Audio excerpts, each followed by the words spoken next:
Assalamualaikum warahmatullahi wabarakatuh dan salam sejahtera. Saya Nafisa binti Baharom bersama dua laki rakan pekaji iaitu Dr. Noshida binti Muhammad Saleh dan Dr. Muhammad Mukhtar bin Taha akan membentangkan paper kajian kami yang bertajuk Kesahan dan Kebolehpercayaan Instrumen Intervensi Matematik berasaskan gaya pembelajaran murid masalah pembelajaran ataupun IMGAP berdasarkan model pengukuran Rush. Jadi hadirin sekalian, kajian kami ini berlatar belakangkan intervensi matematik bagi murid masalah pembelajaran dengan memberikan perhatian tentang gaya pembelajaran murid masalah pembelajaran itu sendiri. Jadi untuk kajian pembinaan instrumen ini dijalankan berdasarkan ciri intervensi matematik iaitu yang pertama penyaringan, yang kedua, pemantauan kemajuan. Yang ketiga, keputusan berasaskan data dan gaya pembelajaran matematik murid masalah pembelajaran. Jadi kami menggunakan analisis model pengukuran Rush untuk menilai setiap item yang dibina untuk membina satu instrumen yang bersesuaian bagi kajian ini. Bagi murid-murid yang berhadapan dengan masalah matematik, dapat dibantu melalui pelaksanaan intervensi matematik di sekolah.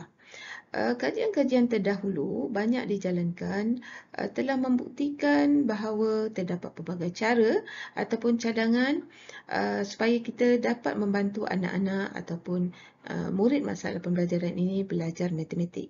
Ini adalah kerana keunikan yang berlaku ataupun ketidakupayaan yang berlaku dalam diri mereka. Namun begitu, masih terdapat kelompongan kajian yang mengaitkan tentang gaya pembelajaran murid masalah pembelajaran itu sendiri. Jadi kami mengambil langkah untuk melakukan satu penilaian awal berkaitan ciri-ciri yang diperlukan untuk melaksanakan intervensi matematik yang berkesan dengan menggunakan analisis Rush. Jadi hadirin dan hadirat sekalian, kajian ini dijalankan bagi menentukan kesahan dan kebolehpercayaan instrumen IMGAP yang dibina melalui beberapa diagnosis. Oleh itu, kami mencadangkan 4 diagnosis iaitu yang pertama, kebolehpercayaan dan pengasingan item responden. Yang kedua, mengesan polariti item. Yang ketiga, kesesuaian ataupun fit item mengukur konstruk. Yang keempat, menentukan item bersandar berdasarkan nilai korelasi residual terpiawai. Seterusnya, mengukur keseragaman dimensi. Dan akhir sekali, diagnosis untuk mengukur kesahan rating terbaik dijalankan. Menyentuh kepada pendekatan yang digunakan untuk kajian ini, kami menggunakan kaedah Fuzzy Delphi yang melibatkan 11 orang pakar yang terdiri daripada guru pendidikan khas, pegawai pejabat pendidikan daerah, pensyarah di IPG, begitu juga universiti awam. Jadi proses pemurnian item soal selidik dilakukan berdasarkan pandangan dalam kalangan panel pakar yang dilantik. Setelah itu, model pengukuran Rush digunakan bagi membuktikan kesahihan instrumen IMGAP ini bukan sahaja berdasarkan nilai Cronbach alpha, tetapi pembuktian juga dilakukan melalui pemeriksaan kualiti item yang dibina melalui 6 langkah yang disebutkan tadi. Jadi, kajian ini menyenaraikan sebanyak 39 item di mana item penyaringan sebanyak 6 item, pemantauan kemajuan 8 item, keputusan berasaskan data 12 item dan gaya pembelajaran 13 item. Bagi membincangkan tentang dapatan dan perbincangan, kita akan melihat dahulu tentang profil responden bagi kajian ini. Jadi kajian ini menggunakan seramai 140 responden yang terdiri daripada 26 guru lelaki ataupun responden lelaki dan 114 responden wanita. Di mana mereka ini terdiri daripada guru pendidikan khas, GPK pendidikan khas dan guru cemerlang pendidikan khas. Kami juga memberikan pertimbangan terhadap pengalaman bagi setiap responden dalam bidang matematik murid masalah pembelajaran. Bagi diagnosis yang pertama berkaitan dengan kebolehpercayaan dan pengasingan item responden, kami mendapati nilai kebolehpercayaan ialah 0.99 yang memberi maksud bahawa instrumen IMGAP ini berada dalam keadaan yang sangat baik dan efektif, sekaligus menunjukkan konsistensi yang tinggi, bermakna boleh digunakan dalam penyelidikan yang sebenar. Bagi reliability values dan item separation pula, kami mendapati nilai reliability-nya adalah 0.88 dan nilai separation-nya adalah 2.71. Ini bermakna item menunjukkan nilai konsistensi yang tinggi kerana melebihi nilai 1.0. Okey, 2.71 ni memberi maksud bahawa item ini terbagi kepada 3 aras persetujuan. Jadi cuba kita tengok pada bahagian yang ketiga bagi diagnosis yang pertama ini, iaitu reliability values dan respondent.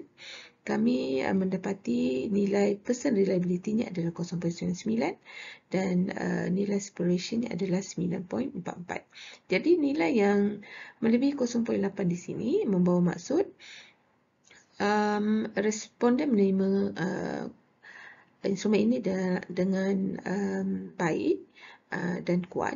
Kemudian jika kita tengok di sini, aspiration-nya adalah 9.44, menunjukkan lebih daripada 2, menunjukkan aras kebolehan responden itu sendiri untuk mempersetujui item-item yang kita gunakan dalam kajian ini. Baiklah, diagnosis yang seterusnya adalah berkaitan dengan bagaimana kami mengesan polariti item dan kesesuaian fit item yang mengukur konstruk bagi instrumen IMGAP ini.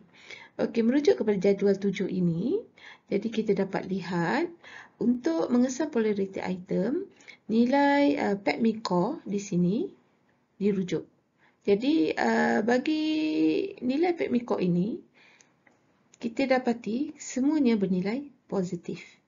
Okey, ini bermakna item-item yang digunakan berfungsi secara selari ataupun sama dengan konstruk yang diukur. Jadi ini bermakna tidak melibatkan sebarang pengguguran item bagi diagnosis berkaitan mengesan polariti item. Bagi kesesuaian fit item mengukur konstruk bagi instrumen IMGAP ini, nilai outfit MSSQ di sini adalah dirujuk. Jadi, berdasarkan pandangan Bone 2016, nilai MSSQ ini adalah berada di antara nilai 0.5 hingga 1.5. Di mana jika melebihi 1.5, item-item tersebut kebarangkalian mengelirukan. Manakala jika kurang pada 0.5, item-item itu mudah dijangka. Namun begitu, kami mendapati terdapat beberapa item yang mempunyai nilai lebih daripada 1.5 dan kurang pada 0.5. Apa yang kami lakukan adalah kami merujuk semula kepada pakar-pakar kajian yang dilantik berkaitan dengan kedudukan item-item yang tidak memenuhi saranan Bone ini. Okey, jadi setelah mendapati pandangan pakar yang dilantik, kami telah melakukan pemurnian kepada item-item berkaitan dengan melakukan penambahbaikan dari segi susunan ayat dan bahasa supaya ia lebih dapat diperbaiki dan digunakan kerana pada pandangan pakar, item-item yang mempunyai nilai di luar cadangan Bone 2016 ini mempunyai kekuatan dan kepentingan unik bagi konstruk masing-masing. Bagi mengesan local independence, kami menentukan item bersandar berdasarkan nilai korelasi residual terpiawan. Jadi kami mendapati terdapat sepasang item yang mempunyai nilai correlation yang melebihi 0.7. Kami bersandarkan kepada cadangan oleh Lena Craig 2021. Jadi ini bermakna sepatutnya item ini perlu digugur. Namun begitu, memandangkan kajian ini mempunyai asas berdasarkan pandangan-pandangan pakar, jadi kami bersetuju untuk merujuk semula kepada pakar-pakar kajian yang dilantik. Kemudiannya,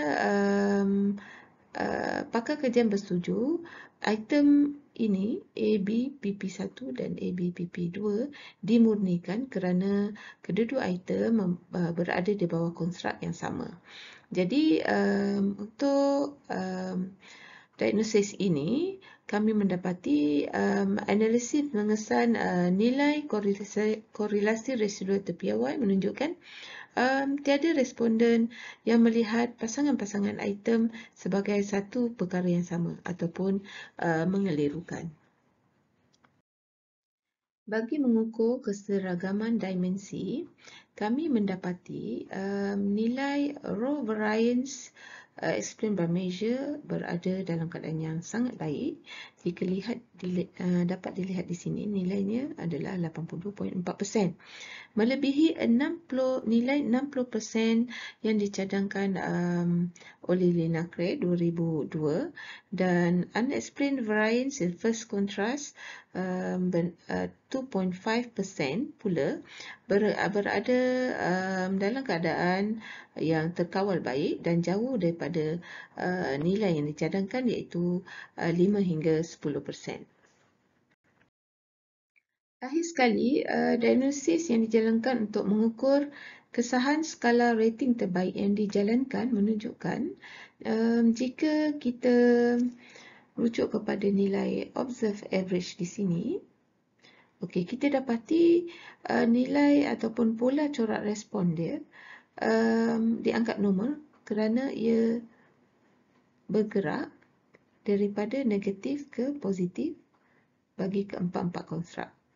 Jadi ini menunjukkan bahawa kesahan skala yang dibuat menentukan dan mengesahkan bahawa pemilihan skala untuk kajian ini adalah bersesuaian dan mempunyai kebarangkalian respon yang tersebar secara sekata. Jadi kalau dapat lihat di sini, skala yang sesuai digunakan adalah skala 7. Okey. Jadi sebagai kesimpulan, kami berharap kajian ini dapat memberikan gambaran bagaimana analisis model pengukuran brush dapat digunakan untuk mengkaji sifat psikometrik instrumen IMGAP yang dibina. Jadi kami juga berharap kajian ini dapat menjadi panduan alternatif kepada pembina-pembina instrumen, terutamanya yang menjalankan kajian berkaitan dengan matematik murid, masalah pembelajaran. Jadi telah dibuktikan secara statistik, item-item yang disenaraikan mempunyai kesahan dan kebolehpercayaan yang tinggi dan wajar digunakan dalam kajian sebenar. Jadi kesemua item yang diukur adalah sah dan adil untuk mengukur keempat-empat konstruk kajian yang telah disenaraikan dalam instrumen IMGAP ini. Okey, jadi setakat itu saja pembentangan dari kami.